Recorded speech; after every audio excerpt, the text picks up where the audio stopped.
नमस्कार साथियों। भारत के महान देशभक्त नेताजी सुभाष चंद्र बोस की 23 जनवरी को 126वीं जयंती है। नेताजी का जन्म 23 जनवरी 1897 को हुआ था। इन्होंने देश में आज़ादी की मशाल जलाई थी। भारत के स्वतंत्रता संग्राम के सुभाष चंद्र बोस अग्रणी नेताओं में से एक थे। उन्होंने द्वितीय विश्व युद्ध के दौरान अंग्रेजों के खिलाफ लड़ने के लिए जापान के सहयोग से आज़ाद हिंद फौज की गठन किया था। नेताजी सुभाष चंद्र बोस का दिया हुआ नारा जय हिंद भारत का राष्ट्रीय नारा बन गया है। तुम मुझे खून दो, मैं तुम्हें आज़ादी दूंगा का नारा भी उन्हीं का दिया हुआ है। आइए जानते हैं नेताजी के बारे में 10 बातें। पहला, नेताजी सुभाष चंद्र बोस देशभक्तों के राजकुमार थे। ये बात भारत के राष्ट्रपिता महात्मा गांधी ने कही थी। नंबर 2, नेताजी सुभाष चंद्र बोस एक आध्यात्मिक देशभक्त थे। वे स्वामी विवेकानंद और श्री रामकृष्ण परमहंस से काफ़ी प्रभावित थे। वह 15 सालों के थे जब उन्हें पहली बार स्वामी विवेकानंद के कार्यों का पता चला।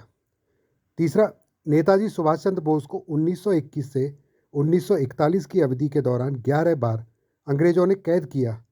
सबसे पहले उन्हें 16 जुलाई 1921 में 6 महीने का कारावास हुआ। चौथी बात, सुभाष चंद्र बोस जेल में रहते हुए 1930 में कलकत्ता के मेयर का पद ग्रहण किया था। पांचवा, नेताजी सुभाष चंद्र बोस ने जर्मनी में आज़ाद हिंद रेडियो स्टेशन की स्थापना की थी। जय हिंद, दिल्ली चलो, मुझे खून दो, मैं तुम्हें आज़ादी दूंगा जैसे नारों को भी नेताजी ने ही दिया था। सातवां, नेताजी ने भारत की आज़ादी के लिए समर्थन जुटाने के लिए जर्मनी में अपना समय बिताया तो उन्होंने एमिली शेनकी से शादी की, जो एक ऑस्ट्रियाई महिला थी और प्रसिद्ध जर्मन अर्थशास्त्री अनीता बोस उनकी बेटी थी।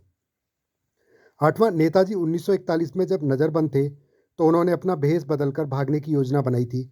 उस वक्त उनके साथी शिशिर बोस थे।